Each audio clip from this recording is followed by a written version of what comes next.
this system is broken. Over 60% of US government programs are now implemented by outside contractors. This is domestic and international. The US government spends about $600 billion a year on outside contracting.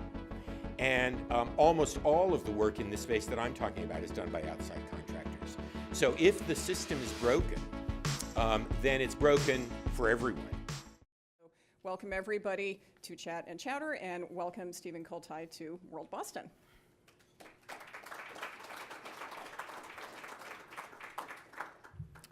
Thank you. It's an enormous pleasure to be here. I really appreciate all of you arranging this incredible weather, which I and you know is not how it is in Boston every single day, regardless of what the tourism authorities want you to believe.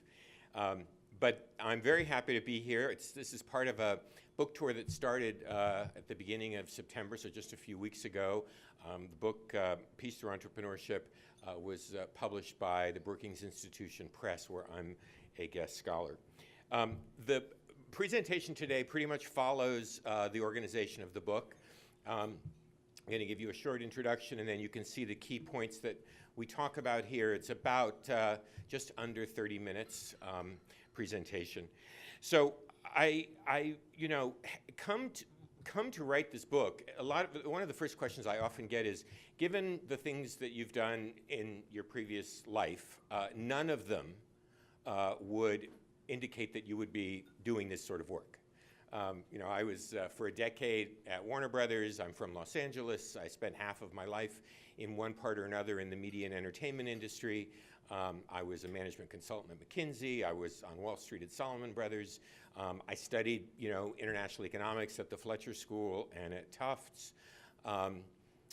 But all of my working experience has been in the private sector, and of the entrepreneurial ventures I've had, most have been miserable failures, which is typical for most entrepreneurs. But one was very successful, which was a television satellite company called SES, which is based in Luxembourg, and today is the largest commercial television satellite system in the world, with 52 satellites delivering everything from Al Jazeera to Sky TV to CNN. When I sold my last company, I retired and moved from Beverly Hills, California to Lincolnville, Maine, which is as far away from Beverly Hills, California as you can get and still be in America and not get wet. So I had a very different life in mind. And I was there in Maine in 2009 when Barack Obama gave his first significant foreign policy speech at Cairo University. And he talked about a subject that was very near and dear to my heart. In fact, it had been the subject of a fellowship year that I spent at the Council on Foreign Relations in the mid-'80s. And it was about how the United States needed to change the way it interacted with the Muslim world. Specifically, it couldn't only be about terrorism all the time. We had to be able to talk about other things. And one of the other things he wanted us to talk about was job creation through entrepreneurship, which happens to have been my sort of hot button. And so I had been offered a fellowship that I jokingly say is a fellowship they have for old people at the State Department. It's called the Franklin Fellows. And it like a lot of things at the State Department, it's a great idea, terribly executed. The idea is that you reconnect the State Department to America, which would be a good thing, and basically anybody with 20 years or more of non-government experience is welcome to come and work for free at the State Department for a year.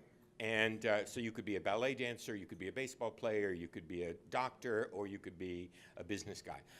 I had shared an office at the Council on Foreign Relations in the mid-'80s with another international affairs fellow, Condoleezza Rice, who went on to be successful, and she started this program. And so I was one of the first people who got this fellowship. It was good for 5 years. I didn't take it up while she was secretary, but I did take it up when I heard Obama give this speech. And I went to Washington and went to the State Department as the first senior advisor for entrepreneurship, working for Secretary Hillary Clinton.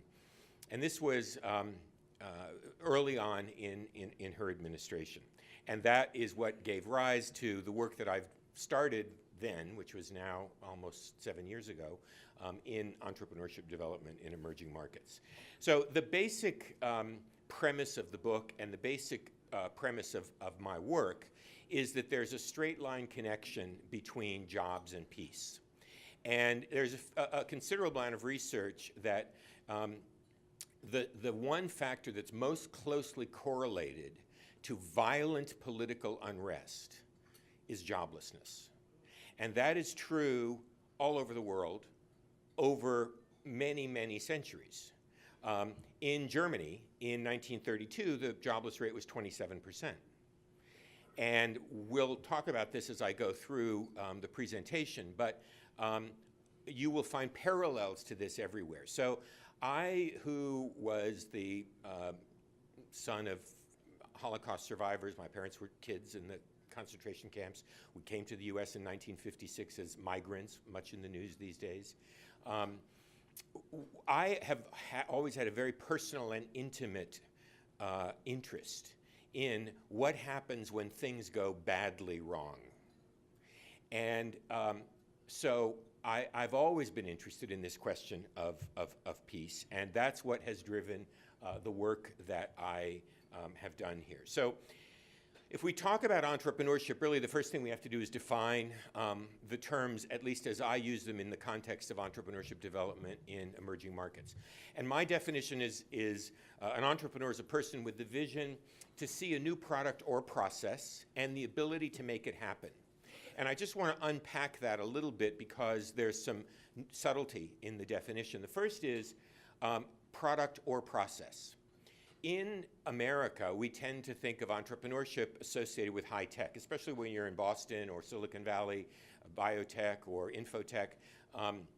We think about new products and intellectual property. In the developing world, that is rarely the case. Entrepreneurship is as often about what I call no tech or low tech as it is about high tech. No tech and low tech can be agribusiness. It can be the change in a process. So for instance, Starbucks didn't invent coffee, but it invented a new way to sell coffee. And by the way, in the process, more people work for Starbucks in Santa Clara County than work for Google worldwide. So when you look at the job creating purpose of entrepreneurship, you actually find that a disproportionate benefit comes in the no tech and low tech as opposed to the high tech categories. Low tech, and I'll give you some examples of this as well, are the modifications of existing technology to suit the conditions in other parts of the world. Sometimes it's north-south, so sometimes it's the eBay of fill in the blank or the Uber of fill in the blank, but sometimes it's south-south or south-north, like mobile money and M-Pesa in Kenya, where Kenya is the largest mobile money market in the world. About 40% of mobile money transactions occur there. In the United States, entrepreneurs are rock stars. They are the fighter pilots, they are the movie stars, they are our heroes, they are who everybody thinks of, and in fact, in some cases, they're even paid to drop out of school to start companies. They are the rock stars. In the developing world where I work, they are exactly the opposite. Being an entrepreneur is the last thing that your family wants you to be if you come from a good family, went to a good school, and are all set for a great career. Rather, they would prefer that you work in the foreign ministry, or in the central bank, or for a major multinational corporation, or for the World Bank. The last thing they want to hear you say is, I'm starting my own business, and by the way, can you lend me $1,000? So in the world I work in, and I've worked in about 36 developing countries now, the image of entrepreneurship is entirely different than it is in the United States. And that is one of the most important initial realizations. In the places I work, entrepreneurs are like the crabgrass that grows up in the broken concrete in the summer between the garbage and the broken glasses and the old, used tires and the beer cans. And it is that scraggly weed that makes its way through what is almost always a very inhospitable environment. So that's why the image of my book is a chute coming through concrete as opposed to what we think of as sexy entrepreneurship in the US. So I come to this with the major theme that entrepreneurship should become a major element of American foreign policy, or what I call entrepreneurship in the service of foreign policy. So why is that important? Well, there are a million reasons why it's important. Don't worry, I'm not going to do all of them. And in fact, I'm not even going to go through all of the 13 or the baker's dozen reasons. But I am going to highlight a few of the key reasons. And of course, the first one, and this is chapter 3 in the book. It's one of the longest chapters in the book. But the first one is the one that I started with, and it really is what drives my work, and that is job creation. So I believe that there is at this point, pretty well documented connection, both in developed and developing countries, between the role of entrepreneurship in job creation, especially as compared with other means of creating jobs. It also happens that there is a pretty well documented connection between joblessness and violent conflict. Certainly from the standpoint of American foreign policy today in 2016, pretty much all of us will agree that the greatest threats to the United States are not from state actors, as they were in the last century, but they are from non-state actors. And those non-state actors, terrorist groups, actually flourish in weak or non-existent states. So it's the opposite of what was true before. Before it was strong states who threatened us. Today, it's completely broken states that can't even control their own territory who threaten us. And that is reflected in the unemployment rates, especially the youth unemployment rates in certain parts of the world. When I went to go work at the State Department, all of the work I did was in Muslim countries. I worked in 8 countries. We had full-blown programs in Egypt, Indonesia, and Turkey, in that order of rollout. And then we had secondary programs in Lebanon, Jordan, Algeria, Tunisia, and Morocco. So I, who am a nice Jewish boy from Los Angeles, spent all of my time for 3 years in Muslim countries, mostly in the Middle East. And I learned an extraordinary amount. And I learned about the desperation that people feel. When in Egypt, there's a 35% youth unemployment rate. And by the way, this is only men, because in Egypt and Yemen, they don't count women. So this is only the published male youth unemployment rate.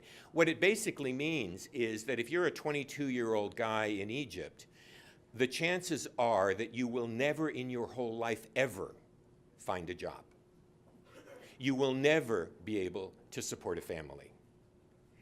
And when you think about what that does to people in the most populous Arab country, you get a much more visceral understanding of why some of the things happen that we see happening, I think, in the world. Now, the fact of the matter is that this is not only unique to the Arab world or to the Muslim world, it's true everywhere. As I may have mentioned in Germany, there was an astronomical unemployment rate when the Nazi Party came to power. In Molenbeek, which is the suburb of Brussels, where the 2 terrorists who tried to blow up the Brussels airport came from, there was an unemployment rate that was the same as in the Middle East. So it is not specific to geography, it is specific to unemployment. One of the people who I've had the privilege of getting to know and working with the most is Ahmed Al-Alfi, who's an Egyptian-American, very, very successful entrepreneur, probably single most important person in the Egyptian entrepreneurship ecosystem, which I feel very close to because that was where I started my work, who said it better than I ever could say it, which is that we need to give people, especially young people, something positive to live for rather than a negative goal to attain. Hernando de Soto, who's a well-known Peruvian economist who has written several books on the subject between the connections of economics and political stability, has made the same point about how important this is. So job creation is clearly the number one reason why I think entrepreneurship is a key part of foreign policy. But there are others. You know, I worked for Hillary Clinton at the State Department. By the way, as I mentioned, I was not a political appointee. I was not a career civil servant. I came in under this program. I'd never met her before. I had no connection with her. I went to work there, and you can't be there very long without starting to learn about the importance of women and girls in the world of entrepreneurship. It's sort of a required course. And one of the things I learned, which is one of the other million reasons entrepreneurship is good for you, is that for many people, specifically women and girls, but others not born to privilege, entrepreneurship was the only way forward. It was the only thing available to them to move forward.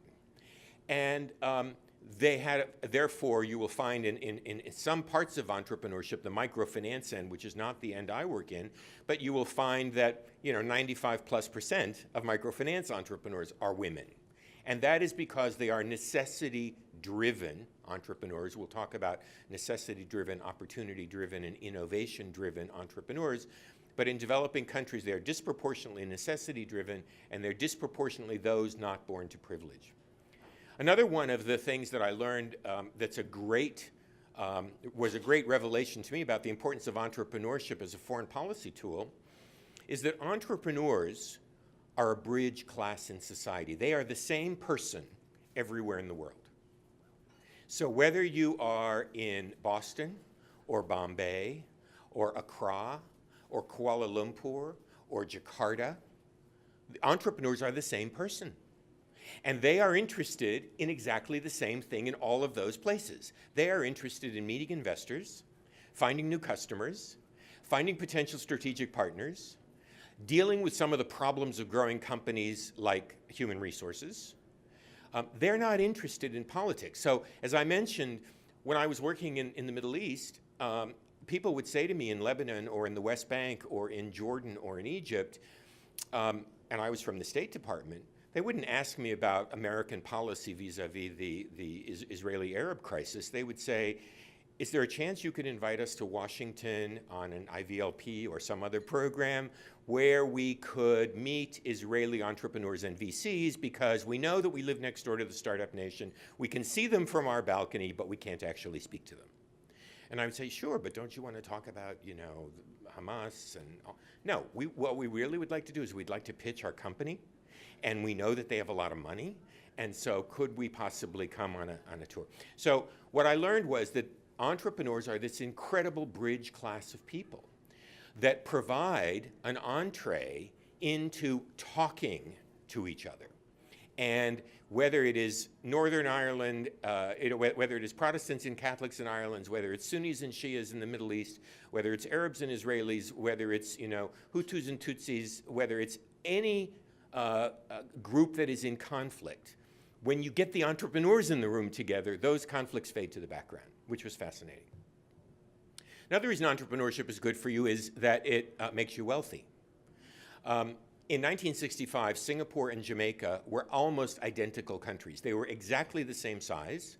They were both British colonies that had just become free. They had exactly the same population. They had exactly the same per capita income. And today, not so much. Today, Singapore is a very different place. Now, throughout this presentation, I always hasten to add that this is a social science. Entrepreneurship development as a political tool is a social science. And as with any social science, there is never a direct and singular cause and effect between two things. So I'm not saying that the only thing that drove Singapore's economic development was its emphasis on entrepreneurship. But I am saying that a focus on entrepreneurship and the regulatory environment to enable entrepreneurship cannot be ignored as one of the key factors that made Singapore probably the wealthiest country, or among the wealthiest countries in the world today. And the same is true in Africa, which is where I spend most of my time now. In Rwanda, Rwanda, after the genocide 21, 22 years ago, was arguably the worst basket case country the world has seen in 100 years or more. 80% of the men between the ages of 18 and 40 were dead. The average age in Rwanda was 12. 70% of the women were HIV infected, and there were 2 medical doctors in the country 22 years ago. Today, Rwanda has had the fastest increase in its per capita income of any country in sub-Saharan Africa, quadrupled. And not coincidentally, it has also had the greatest improvement in its World Bank Doing Business ranking, which I'm going to assume all of us are relatively familiar with, of any country since the rankings have been kept. And again, I won't say that, everything that the Kagame government has done and is doing is exemplary. It's not. Show me the government that is. But in the case of Rwanda, and I did a case study on Rwanda, which is part of which is in the book, in the case of Rwanda, entrepreneurship promotion was explicitly front and center in the economic development plan of the administration. So it was very specifically responsible for what's happened in Kigali. And today, Kigali has, citywide Wi-Fi, and my sign of development, it has a brand new W hotel that's opening. So there are lots of reasons entrepreneurship is good for you, and we can't omit that it is about as American as apple pie. Entrepreneurship is in the DNA of America. It is what everyone thinks of outside of America. And in fact, our entrepreneurial instincts are what make people like and respect us the most. Even those people who hate us respect those entrepreneurial credentials, which is enormously, again, important as a conversation starter in places in the world that are difficult. So given that this is so important and such an obvious thing for the United States to be doing, we're obviously doing it, right? Not so much. The United States spends 1% of its budget on development, generally, and it spends 1% of that 1% on entrepreneurship development. So it's less than 1% of 1% of the budget. It makes the United States in the middle of the pack of sort of wealthy countries that are involved in entrepreneurship. We're tied with Australia. So Australia has 23 million people, is 15 hours from anywhere, is an island nation, and has a gross national product that is 1/25 that of the United States. Australia spends the same amount on entrepreneurship development as we do around the world. Not only do we not spend very much money, but it's spread across myriad agencies. So there are 20 different offices, there are 60 different offices in 20 different agencies in 12 different departments who have something to do with entrepreneurship, including the office that I started at the State Department, which was the Global Entrepreneurship Program, which, by the way, from the beginning to the end of its lifetime, or its current lifetime, because it's still around, has never received a penny of direct funding. All of the funding of all of the programs that we did was begged, borrowed, or stolen from other offices or other parts of the government. And the one agency that is responsible primarily for economic development is USAID, which I won't talk about a lot now, but I do talk about a lot in the book.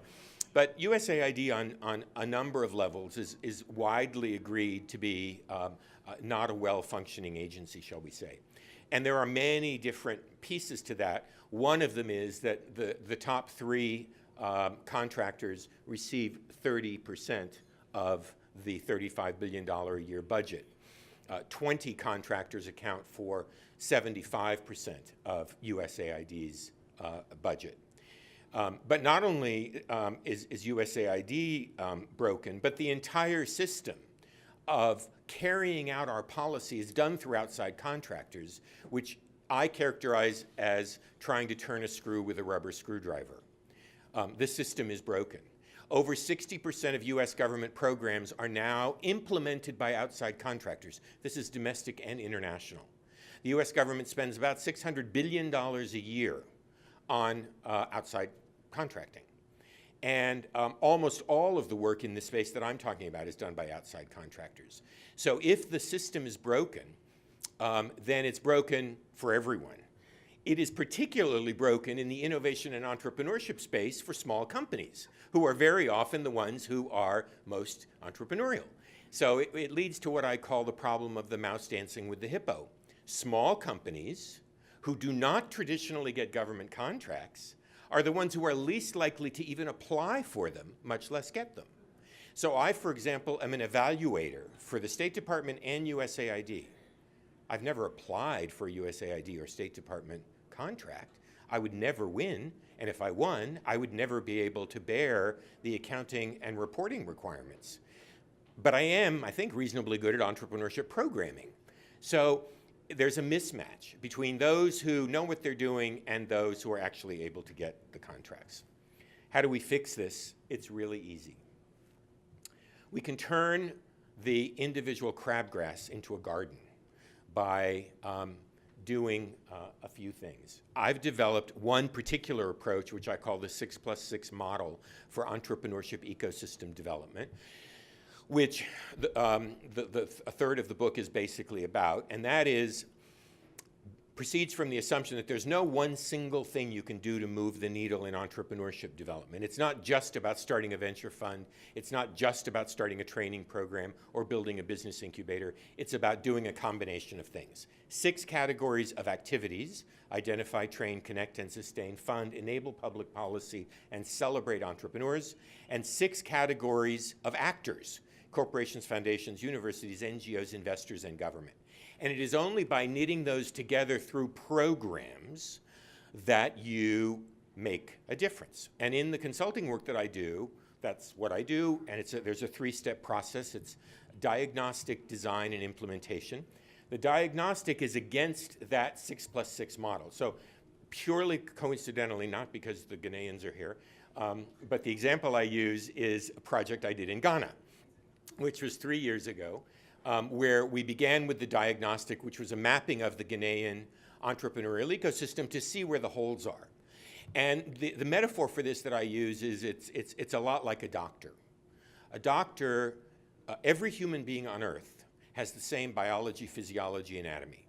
And everyone who goes to medical school studies the same biology, physiology, anatomy. The possible medicine cabinet of remedies is also finite, although always expanding, but it is finite at any given point in time. Yet the treatment for 2 people who have exactly the same disease or illness is unlikely to be identical because there are so many other factors. So the same is true in the entrepreneurship development that I do. The diagnostic is the same. You can use this approach in Pittsfield, Massachusetts, or in Kumasi, Ghana. You can then go through the next step, which is the design phase, which is given the holes, given the weaknesses, where do we top up? Where do we need to reinforce? And then it is the implementation, which is going to be specific and different in each case. So as we move to the end, why should the US government be doing this? Well, the US government should be doing it for all the reasons that I mentioned before, but particularly because the Constitution says the primary function of government is to provide for the common defense. That's the #1 role of government. And I argue that in today's world, the biggest threat to our security comes from non-state actors who are driven to do desperate things for desperate reasons. And therefore, if you are going to address some of those things, you need to be doing this work. American taxpayers have spent $4 trillion in Iraq and Afghanistan since the beginning of the wars. We've lost 60,000 lives, and over 7 million refugees have been created. That's in Iraq and Afghanistan, not including Syria, which is about 4 million, we think. Those refugees, as they fled into Europe, are among the causes of the instability that is shaking the European Union probably more than at any time since the Second World War. What is the youth unemployment rate in Iraq and Afghanistan today? It's about 1.25 greater. It's 1.25 times what it was before we spent this money and these lives. Are we better off? Is the world safer? Are Iraq and Afghanistan safer and less likely to be breeding grounds for terrorism today than they were before that investment? I would argue not. Had we taken an infinitesimal amount of that money and applied it to some of these kinds of programs, in addition to regular military activity, I'm not arguing against a strong defense, but I am arguing for trying to go to some of the core causes of the problem. So there are 4 ways to fix this. It's really simple. Funding, organization, procurement, and people. First thing we have to do is start spending money on these kinds of programs, and in my view, we don't need any incremental dollars. We simply need to shift a tiny fraction of the dollars we are already spending. We also need to spend them smarter. So instead of having this spread across 60 different agencies, none of whom interact with each other or even necessarily are aware that they exist. There were a lot of people I interviewed in writing the book who didn't know that another agency 1 floor down in the same building was also running a program like this. So we have to reform the way this works, which is why, by the way, I'm in the governance studies vertical at Brookings that deals with reforming the US government. We need to change the way we do procurement and contracting, and my suggestion is rather than try to boil the ocean and redo the 52 volumes of the Federal Acquisition Register, which is what governs government procurement, we should start with a baby step, and a good place to be innovative is in innovation. So if we could figure out a way in the entrepreneurship and innovation category to solve the problem of the mouse and the hippo, we are likely to get more of America's best entrepreneurial talent involved. And then the last thing I'll say, which is a bit self-serving, is that in the time I worked in this space in the government, I never met a single person who ever started a business. I never met anybody who met a payroll. I never met anybody who knew how to change the photocopy paper. That's what entrepreneurs know how to do. And if we are going to hold ourselves out as a society as being, if not the originator, certainly one of the best examples of entrepreneurship in the world, we need to be able to walk the walk. So I think we need to have some people who have that experience in government. So basically, that's what the book is about. Those are what the few solutions are that I have, and I really appreciate you listening, and I think we have time probably for a few questions. Thank you.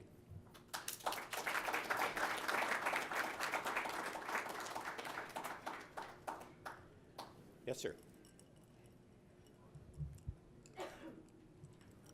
Thank you very much for your speech today. When you talk about something the U.S. government could do, I would say, I don't know if a more U.S. government being involved in these things is maybe even a little bit less. I would say maybe not dumping subsidized agricultural products out in the world, and possibly open up our markets to some of these entrepreneurs. That would encourage them out there. There are no subsidized U.S. agricultural products that are dumped on we stop dumping Libya, cotton finally, Ghana, any of the places that I work, Somalia. These are not places that receive subsidized U.S. agricultural products. Oh, no, what I'm saying is that it ruins, maybe not those specific countries, I agree. I don't know specifically that. I'm saying just in general that it snuffs out entrepreneurs in these countries because they can't compete against some of our basically subsidized.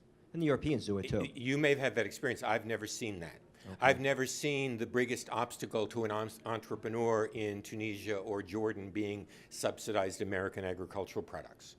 That would not be on my list of top 5 problems he's got. By the way, what is usually number 1 is corruption in his home country. That is almost universally true, but that's not a function of U.S. government trade policy. Any others? Yeah.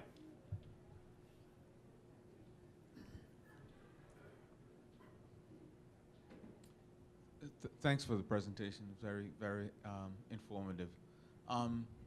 Among your prescriptions or your policy prescriptions, I don't think I saw the role of public-private partnerships, or actually the role of private organizations like foundations, the Bill and Melinda Gates Foundation, the ever-popular Clinton Global Initiative, organizations like that. Where do you see that they fit in the overall prescription for what to do going forward?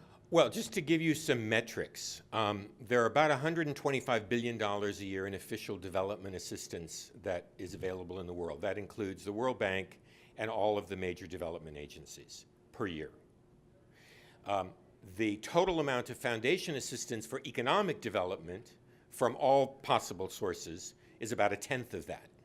And most of that is not recurring, which means you can have it for 1 or 2 years, but you can't have it for 5 or 10 years.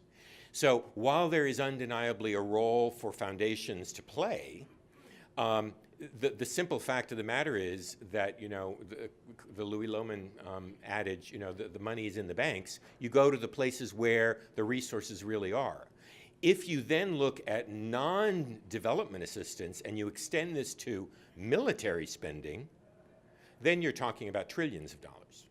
So I am a huge believer in the role of the private sector, but the fact of the matter is, and it's why I have the slide in there about the Star Trek slide, because I'm a Trekker, about how it's the responsibility of the US government to go where no man has gone before, is because private investors are not going to invest in places that are A, politically so volatile and dangerous, or B, where the return on investment is 10, 15, 20 years out. Even impact investors don't invest that far out. So there is a role for the public sector to do the things that the private sector cannot and will not do, and then to get out of the way when the private sector does become engaged.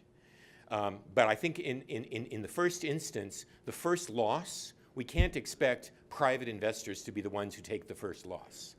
That's where government and official institutions come into play.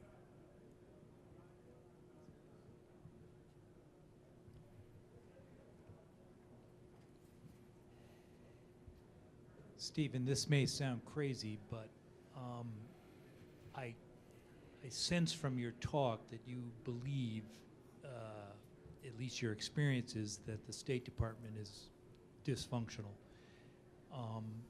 If, to what you just said, that the public, quote unquote, sector needs to be the leader in this entrepreneurial venture, would you support the military, which is perhaps less dysfunctional than the State Department, playing a leadership role?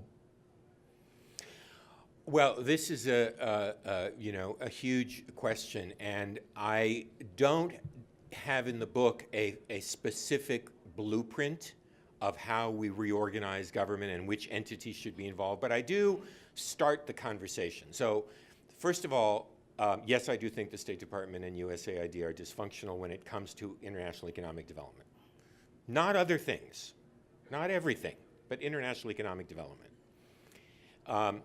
I do think that there are other examples of successes, however, in the government where we have been able to tackle some of these issues. For example, the Millennium Challenge Corporation, the MCC, was carved out of USAID in the first Bush administration, specifically because of a recognition that higher income countries needed a different kind of assistance than the lower income typical USAID recipient.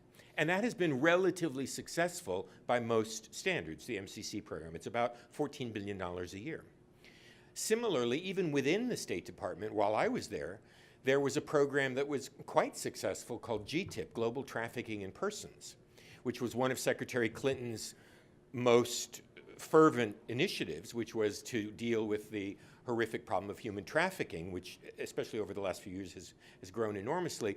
That office was created under a separate administrative framework within the State Department that allowed them to use different procurement and contracting mechanisms to hire people to execute their programs. And they have been quite successful. So what my number one candidate for the agency around which this should occur is the Overseas Private Investment Corporation, as it's called today, which is the principal government development finance institution, but in very close conjunction with the Defense Department, which has not been the case before. And so I think that the role of DoD is enormous, and in fact, there are huge opportunities, because when you deal with veterans who've returned, these are some of the people who best know how to get along on the ground in these very tough environments. So we are not taking advantage of that, and that needs to change. One more question, and then we're going to have lots of time for mingling and book signing and stuff like that. According to your talk, U.S. is not investing a lot in the entrepreneurship. However, U.S. is very successful. And what's the secret of it? Because now China is investing a lot. The government investing a lot in the entrepreneurship and innovation. And should we wait? Should we just satisfied with our situation and do not invest at all? And just keep on what we're doing now? Well, it's a very good but complicated question. I mean, there's a lot to it. But I just will say briefly that my view is that it's all about the ecosystem. So the ecosystem includes a lot of elements. You know, I had the occasion to spend a little bit of time in Russia, where they spent $7 billion on basically creating their own Silicon Valley in sort of suburban Moscow. And they had incredible facilities, incredible laboratories, maker spaces, startup spaces, demo labs. It was unbelievable. And there was one company there. And the reason is because of the ecosystem. It's not about just spending the money, you know, the Saudis have done the same. KAUST, the King Abdullah University of Science and Technology, was built out of the desert. It's the state-of-the-art incubator in the world. When I was last there, which was 3 years ago, there were 2 companies in a building which was the size of Fenway Park. So there's a lot more to this than simply the top-down driven government policy that we're all going to do this. And that is America's secret sauce. America's secret sauce is that the diversity of things that are going on, the range of things that are going on, mean that you can, if you're not happy in one part of the country, you pick up and you go somewhere else. If you can't find the talent that you need in one place, you find it somewhere else. There is a level of fluidity and mobility that is unparalleled in the world, both the developed and the developing world. And by the way, there are a lot of developed countries, Japan is a top example, who are themselves trying to restart their entrepreneurial ecosystem, even though they are, you know, wealthy and sophisticated countries, but they have some inherent ecosystem barriers as well. So I would say in broad terms, the answer lies in looking at the overall aspects of the ecosystem, not just one part. Okay, we have one very serious request for one more question. It'll be short, and then it's really important to World Boston that we have mingling and conversation, so we'll do that, and book signing. And don't forget, you can get a discount on Consul's reception tickets, as one of my colleagues reminded me. Am I on? Yes. So you were the person who has a burning short question. Thank you very much. I just wanted to, in your presentation, there is one big element that is missing. I am Muslim. I am an entrepreneur. I'm from Africa, and we've been giving a lot of thought about why this violence is happening. A big cause of it is ideology. You can create all the jobs that you want if in the mosques, the young people are being told that if you kill yourself, that is direct ticket to a life of great life forever. None of this is going to work. Osama bin Laden was very rich, as well as his deputy was a doctor. The guy who did San Bernardino was making $70,000 a year. And if we talk about entrepreneurship as you defined it, ISIS is an entrepreneurial venture, and they almost succeeded, you know, using ideology to sort of take young people's mind. And so I am seeing here the lack of ideology, and we all know, the State Department knows where it's coming from. As long as we don't dry it, this violence will continue, even if we create 1 million jobs. Thank you. Well, the one thing I usually say in this presentation, which I didn't this time, is that in the realm of things that cause terrible disasters in the world, religious wars, territorial wars, tribal wars, solving these problems is way above my pay grade. I don't know how you solve centuries-old hostility between religious groups. There are other people who have studied it, who are presumably more expert. I don't know. I don't know if it can be solved. But I do know that this is influenceable. I do know that job creation is possible. There are examples, and I have several in the book, of places where they have been more or less successful in developing an ecosystem. In the case of Ghana alone, for example, look at the difference between Ghana and the other English-speaking West African countries, for instance. So in the realm of things that, it's sort of like the serenity prayer, grant me the serenity to accept the things I cannot change and the courage to change the things I can. I can't solve, and I don't know even how to approach solving the religious animosities that have developed over centuries. But I do know that while it is true that Osama bin Laden came from a wealthy family, that is not true of the thousands, tens of thousands of foot soldiers who have gone to, and it's not just in the Arab world, I mean, Shining Path in Peru, the FARC in Colombia, the Khmer Rouge in Cambodia, this Nazi Germany in 1932. This is not unique or specific to Africa, to Muslims, to Arabs, or to any other group. Historically, this correlation between joblessness and political violence is reflected in every region of the world over centuries. So I know that there is at least some truth to this. Does it solve the problem entirely? Of course not. Of course not. But it's part of the answer. And my argument is that giving zero funding or virtually zero funding to that part of the answer, but spending $4 trillion to the military part of the answer in Iraq and Afghanistan, we should maybe have learned a lesson from that. And we should maybe try and do something a little different the next time. Thank you all so much. Thank you. Who